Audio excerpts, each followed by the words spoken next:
Good evening, UK Crime Book Club members, admins, fans of the marvellous Dorothy Koomson. The reason why I'm grinning like an insane person once again. Hi, Dorothy. Thank you Hello. so much for joining us. Hello, hello, hello. Can you hear me? I can hear you, yes. I don't know Oh, if good. anyone else can, but Good, I good. can. How are you? Busy I old week for am you. good, thank you. It's been really busy, yes, actually. I just came back from the beach. We went to the beach um, for just a walk, and it's very Yeah. busy down there, and it's very well. We left when it got busy, and it's been a busy week, yes. So I really, really, really want to talk about All My Lies Are True, your new book, and I really don't know how to. I'm hoping you can help me with it. How do we talk? You must have Yes, done so many interviews this week. What can you say without giving anything away? Because there's so much going on, and there's so much from the yeah. past, and there's so much from the present, and then how do you talk about this? Yeah, we can't really talk about it without giving lots of spoilers because you do want everyone else who picks it up to have the Yeah, moment. that was my face. That there, that right there, that was it. That was the face. Yeah, so there's quite a lot of that. I mean, the beginning bit, which is out there already, which is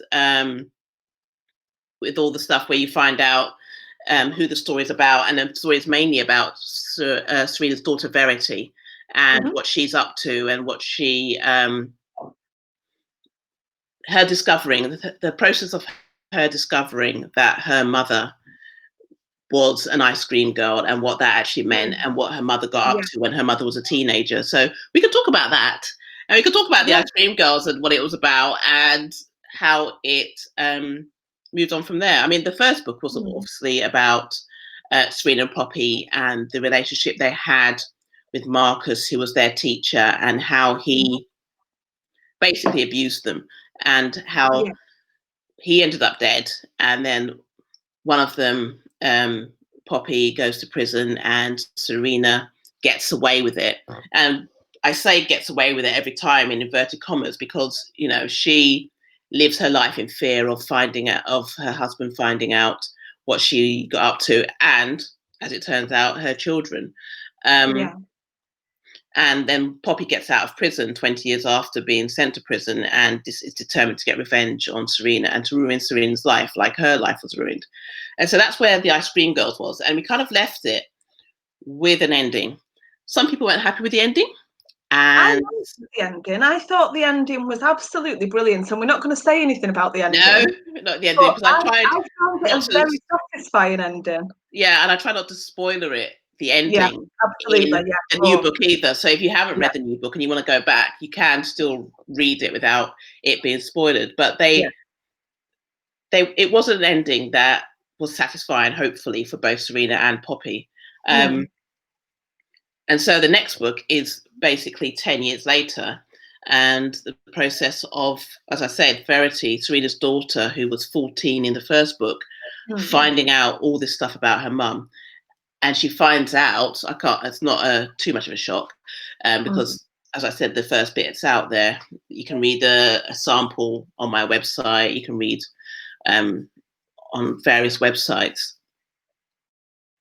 She finds out through Poppy's brother Logan, who basically tells her what her mum got up to. So that's about all we could talk about, really, because there are lots It of little really is. twists and turns Yeah, that I hope shock people, but are, you know, entertaining as well as informative. yeah, because that's the thing. I mean, a lot of the subjects covered, you really don't hold back, and nor should you. It makes it more realistic, and it's heart-wrenching to read. And I don't like using cliched terms, but it really is. So it's quite tricky. I need to thank Caroline Maston, who is one of the admins at the moment. She has just copied and pasted all of the questions that we've been asked into the group chat for us. She's fantastic. I was on the phone to her half an hour ago with some technical issues, and she's fantastic. She's my superstar. So thanks, Kaz. One of the things that has come up in conversation with Kaz is she hadn't read your books because the covers, she didn't realise that they were crime. Do you find Yes, that a lot? Does that throw people? it does throw people. I mean, it's not true crime, so it's not just about crime. There are other Yeah, elements to my, and yeah, I don't think any most books have other elements to it, but I always work on I call them emotional thrillers because although they're about a crime and have a whodunit element, the main thrust of it is how um, how the crime affects the people, how it's absolutely. Yeah. ripples out amongst everybody around it, not just the people involved, not just the person who's killed or the direct relative, but every single person that's connected to them. And that's what I focus on. That's why I call them emotional thrillers, because it's more about the emotions of the people involved and the people around them. Yeah, and it's hard. It can be hard because to put covers on them because there is a huge part of my books that have romance in, and then they hopefully have humor, things that make people laugh, and then Yeah, they do. they could have drama. So Yeah. there's a whole. Um, You it's not can't really just pigeonhole them, can no, you? no, it's not just crime. So, and So I many don't things. mean that as just crime because crime is a Yeah, huge genre and a very absolutely. important genre, but mine don't fit neatly into crime. They fit into crime as well as other things. I remember the first time when somebody picked up the Ice Cream Girl because the first original cover was if you can see it behind me, that pink one, pink and yellow one with the Yeah, two that's the hands. one I've got. Yeah, and they somebody emailed me, well, quite a few people emailed me saying, I picked it up thinking it was going to be a story about two girls who open an ice cream stall. And oh my god, it was not anything like that at all. And that kind of happens regularly. Yes, and people do sometimes not try it because it doesn't look like a crime book. My books don't look like crime books. I mean, the later ones do have a bit more of a crime thing element to them, but you know, um, But that's not all they're about. They're yeah. encompassing whole And lives, it is hard. I mean, generations people want a of shorthand lives. to sort of like say, "Oh, yeah, this cover means this," but I don't know if that's necessarily how you should always pick your reading. I think sometimes you should try something a bit different, something that looks different from the norm. Pick it up and see what comes of it. Well, when I first picked up the Ice Cream Girls, and as I say, it is the cover that's behind you with the two girls holding hands on the beach. And I was reading more, not as much crime back then. I was reading a lot more kind of like chick lit and a lot lighter things. And all it did was made me read everything else that you'd written. I flew through everything. So the cover definitely didn't put me off, Mm. but it might have been one of the reasons why I started reading so much crime and why I went further and further. I was a bit of Oh a no! war. So what? Mine was the gateway book. That was the gateway drug to You are crime. the gateway to but you've never been called that before. Gateway to crime. No, There you go. oh That's no, a quote for you. absolutely. That's maybe That's something a else. new one. Yes. I'm gonna look at some of the questions that Caroline's very kindly put on for us. My lovely friend Pat Adams Wright, who's one of the authors in the group, has asked, "Are you a planner or do you like the thrill of winging it?" Now, I wondered this because your books are huge, Mm-hmm. Yes, they're big absolutely massive. old. I Yes, I don't mean, know how they begin to go about it. Yeah, yeah. big, big. Yeah, big, like you said, big, wide things. That's my head. We can hide behind it. So how you must have to do a lot of planning. Surely that can't be all seat of the No, pants. I'm not a planner. I'm not a plotter. That's what it Really? was always right. And you know what? I don't write in sequence. I don't write the beginning and then the middle and then the end. Sometimes I write the end first and then I write the beginning and then I write the middle. And that horrifies a lot of authors. They're like, how can you do that? So quite easily because I Bits just come write to what I you and you write. go forward. Yeah, bits come to me, and also I don't get stuck. I don't force myself to write an area that I can't write. That feels difficult to write. So I just I'll write another part. Yeah, I don't plan it. I do sort of like need to put all the plot out once I've got it all. Yeah. And I do put stuff on post-it notes and put it up on my notice board, and then I can see what's what and what else needs to be written and what goes where, and I move things around. But no, I don't sit there and plan it all out. I know some people really plot every single bit out, and they plot the chapters they're going to write. You know, my chapters, they're not, and my sections. I know a couple of times it's been an issue for people, particularly copy editors, who the people that go, but that's not the same length as that one. I thought, I know. Sometimes a part is 2 pages. Somebody just said the other day, actually, that that my parts, my sections, weren't actually proper sections. They were just chapters, and they were called parts. And I was like, so what? What difference does it make? You still read the book, didn't you? Yeah. Exactly. And it's selling. Exactly. And you're happy, and your readers are happy. Yeah, so it's fine. Yeah. I don't mind. I don't mind. Oh, so talking of endings, Pat Adams, right? Also wants to know, are you always completely satisfied with your endings? I am. I do. And I mean, I hope my readers are satisfied with it. They're the important people, but I know they're not always happy with them. But I like to have an ending that is fitting for the journey that the character's been on. You know, that it's what the character deserves, and the character doesn't always deserve, in inverted commas, the dream ending. Yeah, exactly. They deserve a realistic ending that kind of serves them and the journey and the pain they've been through. So, you know, yes, it upsets people. And you know what? Recently, I saw a film. I can't remember what the film was called, but I saw a film and I saw the ending. I was like, "What was that?" And I thought that's how people feel when they finish my books. They go, "What was that? I've just been through this trauma with, and yeah, giving me that ending." So, but I'm always satisfied with my endings. And as I said, I don't do sequels until now. So I better stop saying that. But yes, I am. And I did think the Ice Cream Girls was finished. That was the ending of that story. Until I had to tell another bit of the story, and I used them. But the way it ended, it wasn't like I was forcing a sequel onto it. There was room for it, and there were characters who could take the story forward that weren't just Poppy and Serena. Yeah, they're not bolt-ons. They're a real part of the big picture. Yeah, and they're essential to move the story on. And it is hopefully people feel like it's actually a proper book and it could stand on its own. That's the other thing. I wanted it to be a standalone rather than something that that you have to read the first one to. I mean, it is helpful if you've read the first one, but you don't have to have read the first one. You can go back and read the first one afterwards. How hard was that to do? Because obviously you've not given away everything from the Ice Cream Girls. So how hard is that to do? If you're not a plotter, how on earth did you do that?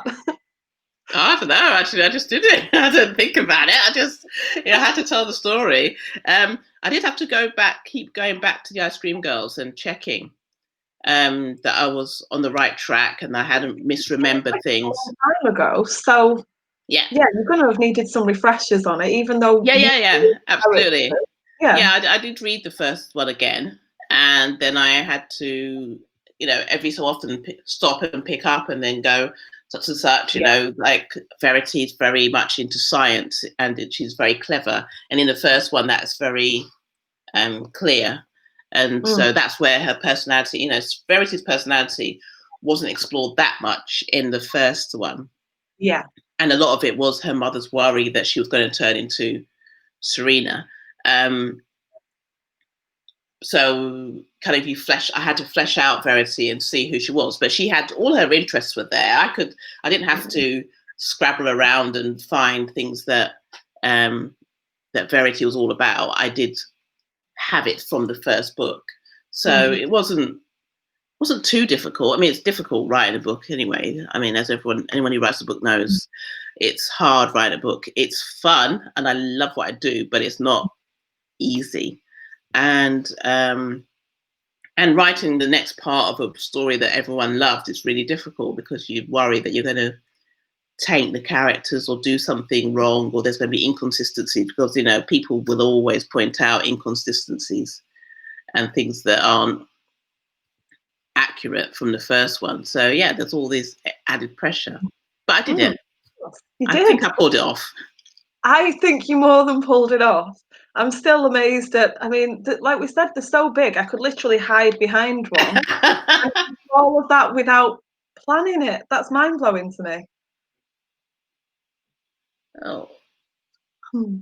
So I'm going to go to, Pat wants to know, how did you celebrate becoming a best-selling author? That is an excellent question. Did you celebrate? Was it a shock? What, you mean back in 2006? Yeah. Way back when?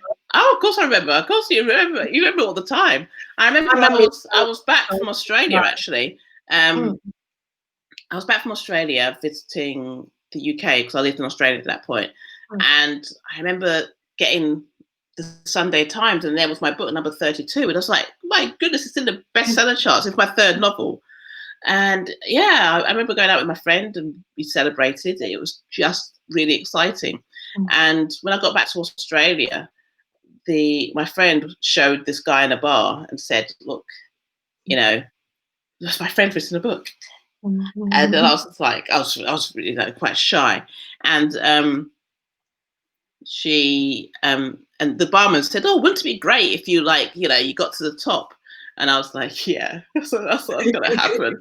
And then 2 weeks later, it was there. So yeah, I celebrated by going out and going to work. No,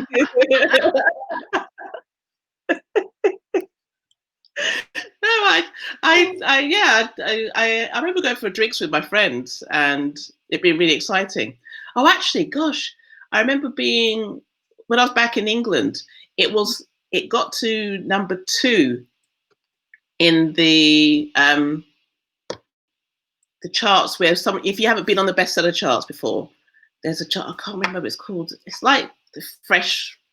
I can't remember what it's called. It's in the bookseller. There's a fresh charts or fresh voices charts, and it got to number 2 on that because my books hadn't been in the bestseller. So that was just like amazing. And I was in England, and I remember my friends and I were in London. We were out for drinks, so it was like yay! And then I realized, and then I saw it, and it was like 9 copies away from being number 1. So I was like, right, which one of you lot haven't bought it? And I marched them off the Borders at Oxford Street, and I made them all buy one. I would never do that now, but God, that's I have brilliant. some good friends because they all indulged me. I have lovely friends because they all indulged me. They didn't all tell me where to go, which is what I would have done, to be fair. They were they were, what's called yeah. So that's what I remember that time. Yeah. I can't believe I did that. It's just come back to me. Just remembering that. Was this before, during, or after the drinks? I was after. We were all meant to be going home on the train, and I just marched them all down to Borders and Oxford Street in London and said, buy my book. I can't believe I missed out by 9 copies. So, come on. That's absolutely genius. That's brilliant. Jane Davis has said she loves the characters you create in your books. Where does the inspiration for them come from? And they all come from the story that I want to tell, and the research and the people you speak to, and you hear their stories, and you think about their lives, and how that subject, how that storyline would affect ordinary people, and that kind of, it comes from that, really. It's hard to describe the process of creating a character, because I don't sit there and think I am going to tell a story about a woman called Poppy who is going to have an affair with her teacher. The story idea usually is there, and then it kind of all feeds into itself, and the people come out of it. The people are created by the story, as it were, and then they're background kind of develops as it goes along as well. So the inspiration, I suppose, comes from telling the story. I mean, this is a question you must get asked all the time, but does inspiration come just from anywhere? Is there just one thing that will spark something which will set off the whole thing? Yeah, absolutely. And, it could be anything. And I used to say this a lot, and I'm going to say it now, and everyone's going to look at me like I'm a bit weird, but I eavesdrop a lot. I sometimes people, because mobile phones, they've just transformed the writer's life. You hear all sorts of conversations that you would never have heard before because people talk on the phone like they're in their own house. And so they will have these conversations. And sometimes, you know what? You have to go that extra stop on the train or the bus to hear out how it ends, or follow them around the supermarket going, oh yeah, so it's great. Talk to any author. I'll tell you, mobile phones are the best for authors. So yeah, that's what it comes from anywhere. Some Rose Petal Beach, for example, comes from reading a story, a newspaper story about this poor woman who'd discovered that her husband was having an affair. But she had all these newspaper people outside because he was really well known and he was quite influential. He was quite high up in business. And so she was having to deal with all these newspaper and magazine journalists coming and knocking on the door and trying to talk to her. And she hadn't done anything wrong. Yeah. But her husband had. And so, but she was one who was dealing with it. And I was thought, what it must be like to be a woman in that situation where, your only crime, as it were, is to have married this guy and then to discover that he is not who he thought he was. He's either having an affair or, as the reason why people were knocking on the door was because somebody had accused him of assault and he was denying it, saying they'd been having an affair. And so this wife didn't know what to believe. And I was thought, imagine being in that situation where you have to choose between horrible and horribler. Exactly. And there is no good answer for the poor wife in that situation. If she leaves, it was just an affair. If she stays, she's a mug. And I was like, I want to tell a story about that poor woman in that situation who discovers that not only is her husband potentially an awful person, he's an awful person anyway because he's had an affair. And then everyone else around her has been lying to her all this time. So that reading that article kind of helped to birth the Rose Petal Beach. So yeah, it can come from anywhere. And little things happen. You have a conversation, you hear a conversation, and it gets filed away in the back of your head for another time. So to maybe explore and follow up. I'm not brave enough to be nosy in earwig, and I'm slightly. I think I might be losing my hearing a little bit. Oh, no. I don't think I could ever do that. I think I'd be too obvious. I don't think I could pull it off. I do not think I could pull it off because I think at some point I'd go, oh, and what happened next? And then I'd be like, oh, shouldn't be involved in this conversation. I know, well, exactly. I remember going on a train once. I've told the story before on a train journey. And this woman was on the phone talking to her friend about what her boyfriend had been up to and what he was doing. And by the end of the conversation, by the time we were getting near to where we were going, every single person on the train was just like, just sat there watching her. And at the end of it, I wanted to say to her, love, he is not worth it. Just dump him, I think everyone wanted to say that to her.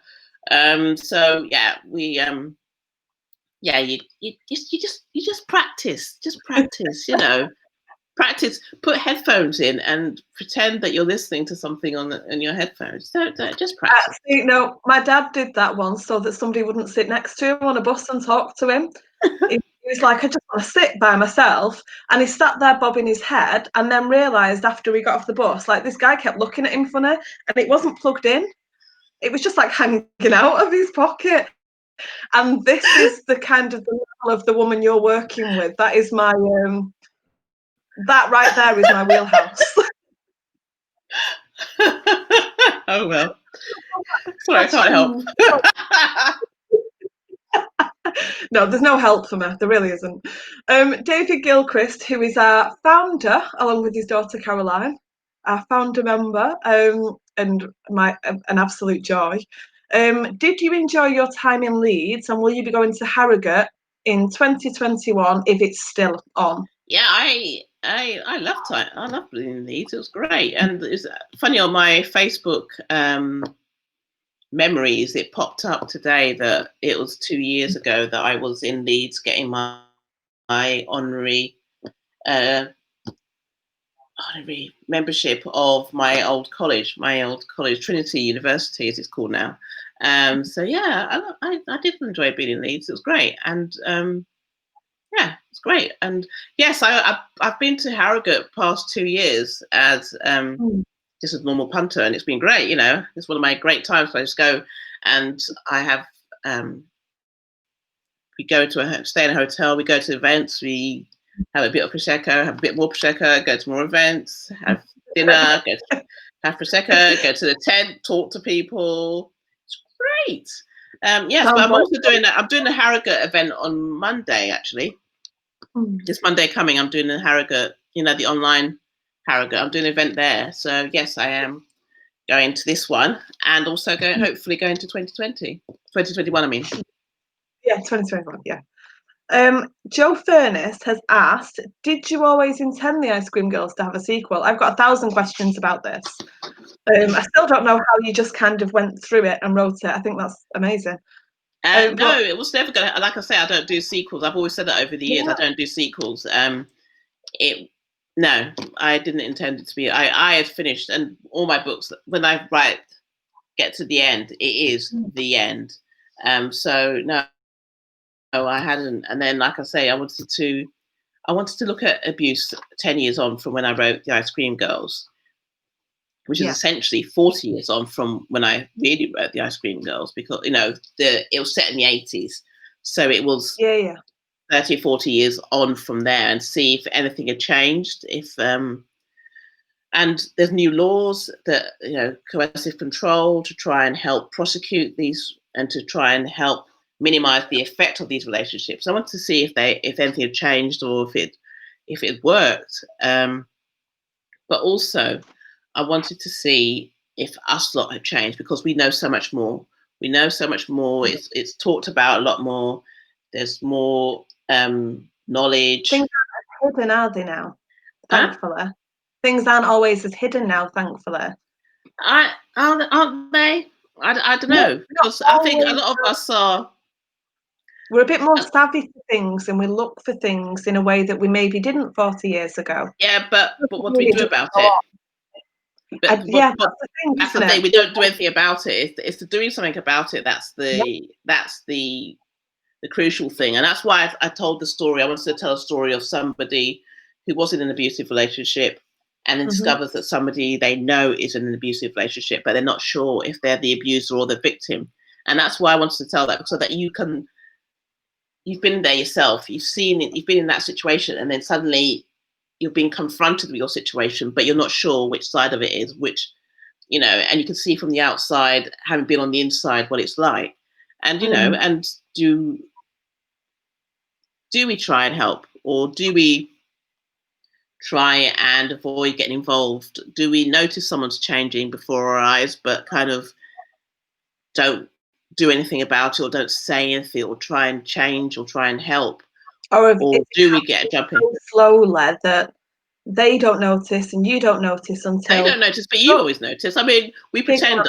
We pretend we don't notice. We pretend because we all have very busy lives. But there's a conversation that happens. I won't say who between. There's a conversation that happens in the book where somebody is saying to the other person, when was the last time you saw such and such? When was the last time you did this? And when was the last time you did this? And all the things that a person who is in a controlling relationship stops doing and they step away from. And everyone around them notices. They do notice. You do notice someone's not around as much. And we all have excuses about why we're not around as much. But some of those excuses, they obviously are off. They don't feel as authentic as they would normally. And you see how at one point they were just as busy, but they still had time for other elements of their lives, and now they don't, and now they're not as happy. They don't seem as themselves.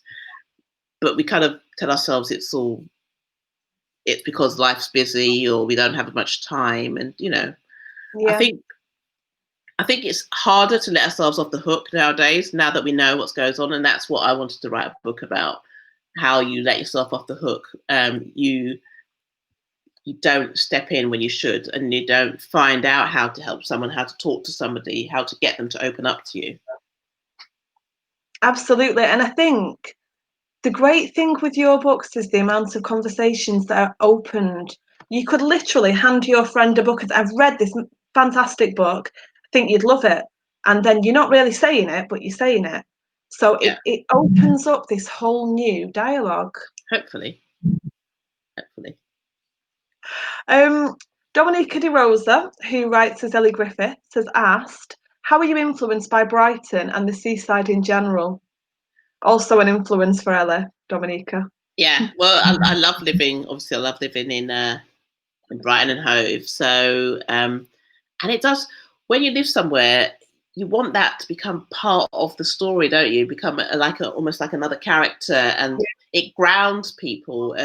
Because in All My Lives Are True, there's a lot that's set on the beach or around the beach. There's a beach hut, and there's very few beach huts all around the country. So, and there's the sea, and then there's the, I don't know. I just love writing about living in Brighton. I mean, there's always a nod to Leeds because I live in Leeds, so I lived in Leeds for a while, so I always have a bit of a mention of Leeds. And my first few books were set in Leeds, and a mention of London because I grew up in London. So yeah, it's kind of trying to get across what it's like to live on the seafront, live somewhere with a seafront, and people coming down here constantly, and the seagulls, the crazy seagulls, which are trying to take over the world. They definitely are. I'm with you there, absolutely. And yeah, I just love being able to describe it, and in a way that somebody who lives here can describe it. I love having it as another element to my books. It's lovely as well because even if you don't get to go to the beach very often, once you start reading that, you just feel wrapped in it. Like You you're part feel, of it, yeah, that you're there, yeah. And and it's just it's like, yes, it's great. I do love. I mean, I feel very fortunate that I get to have that, there. You talked a little bit about research earlier on, Mm. and as Caroline Maston has said, she loved the Ice Cream Girls. I sent her a copy of it last week for her to read, and she said, "Did you have to do much research for it?" Well, I did. Yeah, I had to talk to people. You read people's stories, and then you get an idea of what sort of subject matters you're looking at, and what sort of people you need to talk to. And then you talk to people. You talk to as many people as possible, and you try and be authentic to them. That's what I always want to do when I'm telling a story, because I've spoken to people and I've heard their stories and I've read their stories, or read their diaries in book form. I want to be as authentic and realistic as I can be, which is why the Ice Cream Girls, when I started it, I thought I had a real handle and an idea of what abusive relationships were like, and I had no clue. I thought it was just about physical abuse, and it really wasn't. It was about so much more, emotional abuse and isolating somebody, and then making them completely reliant upon you emotionally and physically and mentally, getting rid of their friends, getting rid of their sources of income, often getting them to give up their job or get them into debt so that they can't escape. So when it does move on to another level, they are stuck. They are stuck there in that situation. And I didn't realize that until I read The Ice Cream Girls, and then, I wrote The Ice Cream Girls. I was researching The Ice Cream Girls. I didn't realize that this was so, the research is kind of like the backbone of all my stories. I have to do talking to people and finding out their stories and hearing. And one of the things I've always found fascinating is that you can talk to people from all different walks of life, all different sorts of situations, and they all say the same sort of things. They all talk about the subject. They use different words, but they're basically saying the same thing, and how they felt the same thing, and it went through, and things went through the same process. I mean, it's like with that girl from nowhere, talking to people about adoption and how, that again, I thought I had an idea and a handle on what adoption was all about. But then it wasn't until I started researching that I discovered that a lot of the time, the third person, the adoption triangle, the adopted person, their story is very diminished and not talked about and glossed over almost. And, the adopted parents, usually adoptive mother, and the birth mother, birth parents, they're the ones who people focus on. Very few people talk about or think about or even want to hear about the third person in that, because the adoptive child, the child in that situation, because they're obviously often just assumed to be grateful that somebody took them on.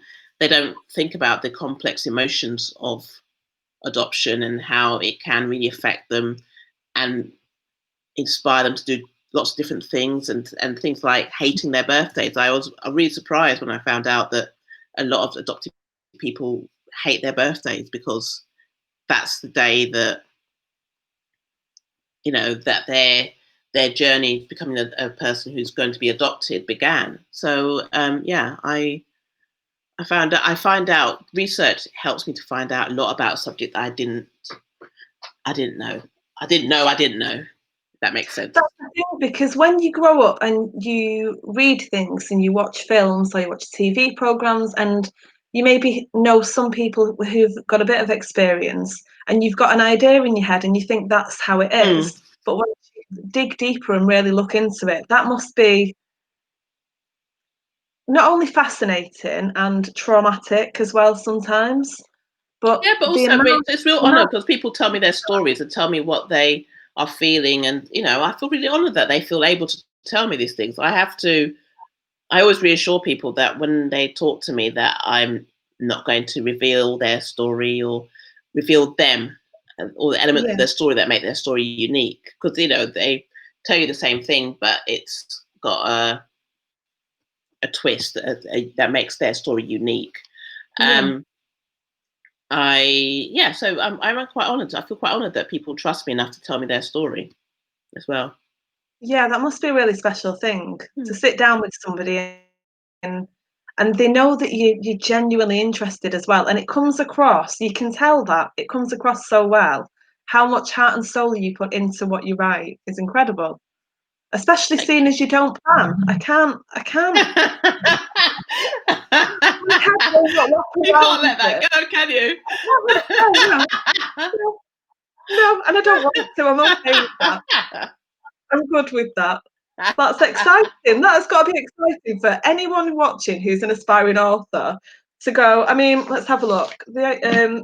All My Lies Are True, over 500 pages, which is what I thought. And that just shows that you can sit there, and as long as you know your story and you know your characters, you can just get lost in that world, in Absolutely, and also a you can world that go you're back and creating. rewrite it. That's the whole point. You can go back and rewrite it.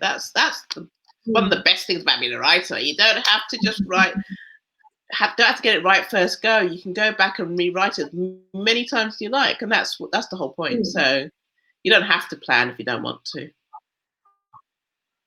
Caroline wants to know, is it challenging to write with flashbacks and present times as well? Because some people, I'm not going to name any names, I would never do that. It would be really unfair. Not everyone has the knack for it that you do. It doesn't always come across as well. Sometimes it can come across a little bit sloppy, and you're not quite sure whether it's supposed to be back there or are we here or where we are. It doesn't Yeah. work like that with you. It flows. It really just goes.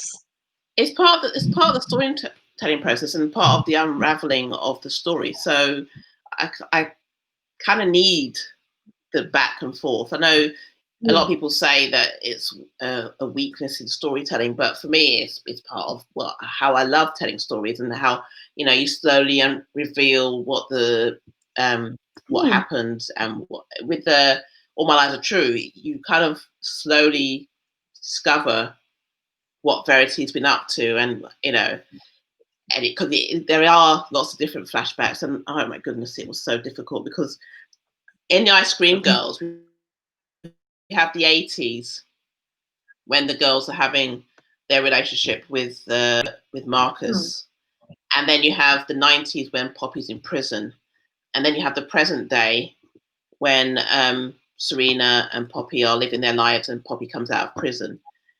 And then you have the flashbacks to like when Serena and Evan meet. And then you have the flashbacks to when Poppy is having a conversation with her grandmother. And that was complicated enough, but to have to add that to a new book with a new storyline. So I've got all of the Ice Cream Girls timelines to deal with, and then to deal with Verity meeting Poppy's brother, and then the events leading up to present, and plus her, Serena and Poppy, and I swear it was so complicated. So it is difficult, yes, and it is hard, but it's all part of the fun, part of what I do. But Yeah. yeah, it's complicated, which is why when people are asking for a third Ice Cream Girls book, it's like, I'm not doing that again, because imagine trying to add another 3 or 4 timelines. I'll be Doolally by the end of it.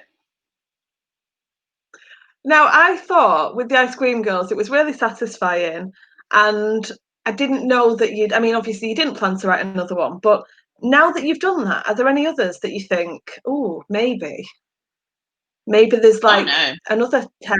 No, never See, the again. thing is, for me, I don't do sequels, but that doesn't mean the story's not there in my head of what Hmm. happens next. So I know what happens to all my characters next. Generally, in general, I know where they go next and what happens to them, but I don't want to write it down. No, so no. There's only one book where I've actually thought I could see very clearly where the next story would go and where it would take people, but no, I don't feel inclined to write it now.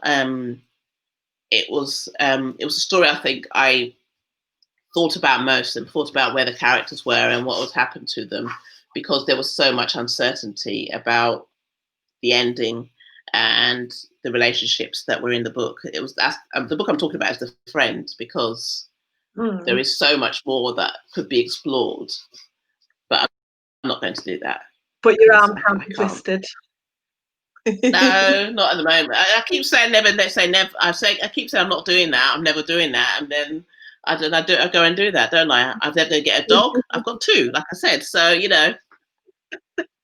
knows what's going to happen next year when I'm starting to think, oh, actually, do you know what? I might explore that, but I don't think I will. Caroline wants to know, would you ever make a graphic novel of your graphic novel version of your books? Now, this is Kaz's favourite I'd love question. that. She's a big I'd fan. love to do that. I would love to do that. If I could draw, I would have done it already, but I can't draw. That's the unfortunate thing about me. I really wish I could draw. Mind. Sorry? You draw What did with you your say? mind. So you draw with your Yes, I mind. know. But I'd love to be able to sort of like draw, because if I could draw, I would have made graphic novels of all my books. I'd love graphic novels. I used to read them all the time, so I would love to do that. Any favourites? Hmm? Any Sorry, I can't hear you favourites? sometimes. Any favourites? My books to make into a graphic novel. Mm. No, No, any I love all my books the that you've same. read? No, any favourite graphic novels Oh, that you've read? Sorry, I I wasn't used to. You clear. know what? No, do you know what? I really liked The Watchmen. Mm. And I read it. This is years ago, but I used to read comics all the time. So I used to read all the Judge Dredds. I used to read all the comics. I used to work at a comic shop, so obviously I used to get a discount on all the stuff. I used to work in Forbidden Planet in Central London, so I used to read lots and lots of things, lots of graphic novels and comics. So yeah, loads. Kaz has also said she's glad she tried the Ice Cream Girls. She gave you a 5-star review on it. She is a hard sell, is Caroline. Oh, So a thank you, 5-star Caroline. from her, huge. She said there's a TV adaptation of The Ice Cream Girls. Where can people watch it? Do you know if it's actually available at the moment to be watched? I have no Are we idea. putting you on the... It's sometimes on ITV3. They sometimes put it on ITV3 every now and again. But yeah, if you've watched it, if you only watch it, there's lots of differences between that. So if you read All My Lies Are True, none of it will make sense. So you have to go to my website. If you watch it, go to my website, read the article about the differences, and then read All My Lies Are True, because otherwise you really won't. Because the ending is so different from the TV adaptation from the book that All My Lies Are True wouldn't happen if it had been the TV ending, if that makes sense. I've got to be honest, I didn't watch the TV ending, and I don't always. If I like the book, there was one, My Sister's Keeper, and the book and the TV endings were very different. The movie ending, and I didn't like the ending in the book, and it's the first time it's ever happened where I've preferred. It's the only time it's ever happened where I've preferred the movie ending. So it put me off watching things that I've actually really enjoyed in case the ending was different. Yeah, I remember hearing Jodie Picoult speak about that and saying how she'd been assured that they were going to keep the book ending, and then they changed it at the last minute. Yeah, but she's the one who got the grief about it. She's the one who got the grief about it. I don't think she should have got any grief. I think people take things too far. Yeah, I think but people felt invested in it, and that's what with I got some grief about the TV because they thought I was involved in it or I'd sanctioned it. And I hadn't sanctioned any of the changes. So yeah, it wasn't nothing to do with me, Gov.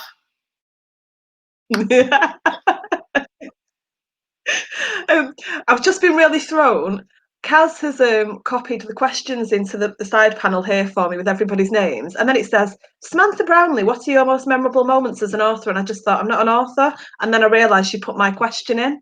So, memorable moments. I love the stories you're getting all your friends after a few Prosecco's. That is great. I couldn't afford Prosecco back then. I couldn't afford Prosecco. No, it was a good old beer.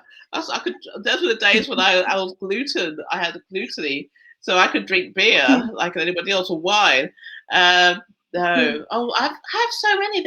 I've been so fortunate. I have so many. You know, when I went to the first bookshop I went into in Southeast London and saw my book on the shelves for the first time in WH Smith. Going up to London and seeing my book on the shelves in Borders, which I'd been, so many times. Going into a Waterstones on Oxford Street and seeing my book. Do you ever sign any when you go in? Sorry? Do you ever sign any when you go in? Sometimes I do. I remember going into one bookshop and saying, "Oh, that's my book. We'd like to sign it." And he went, "You can sign one." Wow. And then shuffled away, feeling really, really embarrassed. Yeah, that's a memorable moment. That's another one. And what's it called? Being on the bestseller list, seeing the cover for the first time, meeting readers, getting emails, getting reviews online, getting onto the Richard and Judy list, seeing people talking about my book on the telly. Do you ever get recognised? I haven't seen anybody read my book, though. I've never seen anybody read one of my books, though. So that's quite incredible, considering how many have been sold. So I used to always wonder if my parents had bought them all and keep them in their basement. But I've had so many. I've been very fortunate, getting an award from the Black British Business Awards, sort of like an image award, which is like a lifetime achievement award for just all of those things, and getting a Ghana UK-based achievement award, and a book club in America, Go on Girl Book Club, they gave me an award for the Rose Petal. I have been so fortunate. I have had so many, and meeting people, meeting authors, meeting readers. I love meeting readers, talking to readers. Do you get recognised when you're out and about? Do you know what? this time last year, I was coming back from Tell Me Your Secret lunch with my editor, and I was walking in the street, and somebody, and usually people recognize my name, but not me. And someone walked up. She walked past me, and I saw her looking at me, and I sort of smiled at her and carried on walking. And then she came and said to me, "Are you Dorothy Koomson?" I was like, and she followed me on social media, and she recognized me in the street. And that's never happened to me before. And I was so glad my editor was with me so that she could see that I wasn't making it up. But that's the only way you get recognized really as an author, because most people know your name, but they don't know your face. We had like a quiz in the book club a while ago, and it was a lot of big name authors, and a lot of people didn't know what the authors looked like, but that must be quite nice in a way. Yeah, it's great to be anonymous, yeah. But I've got quite a memorable name, so all the people I've done wrong to, they don't forget. Not that I have wronged anybody. I have never wronged a person in my life. That's not a list that you've got, no. Not a list that you're on. Nope. No, it's wrong Koomson. It's wrong Dorothy. I've had a message from Kaz to say we've got 5 minutes left. That is absolutely flying. It's gone quickly, isn't it? It's great. Ask me quickly now, and I'll try and answer them. Let's go quick. So we've got a few that you've already touched on, so I'm not going to repeat anything. Caroline says her lovely mum and her sister-in-law are also big fans of yours. Her mum Linda. Hi Linda Gilchrist. Hello. Hi. We've got loads of comments just saying hello to us both. Somebody just says Facebook user, so I don't know who it is. You're making her want to read, or making them want to read all of the books again. Caroline's thrilled that I sent her the book because she's now got loads more to read. And she's a really fast reader. She really is. So she devours books at an insane speed. Do your characters stay with you long after you finish writing the book? Yeah, they all stay with me. They all. But you said you know what happens next. They all stay with me. They're all like a part of my life. This is one of those chats that's fascinating and going to make me poor as I go and buy lots of books. That's Caroline again. She does that. James, the husband, is a saint. She must spend a fortune on books.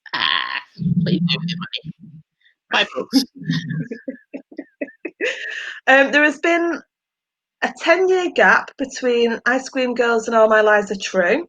Why did you have such a long gap between the books? Now, obviously, you weren't planning on writing the second one. What was that spark that made you think, right, now I really do need to do this? I'm sorry, that's a Facebook user. I don't know who asked that question, so sorry. I was going to, one of the reasons I wanted to see was being on the train journey, and it's a very long story, but I was on a train journey, and there was a couple on there who were essentially in an abusive relationship. He was horrible to her, and she basically spent most of the train journey crying as he berated her about how her family doesn't like him. And it was her graduation was coming up. I was actually on the way to Harrogate for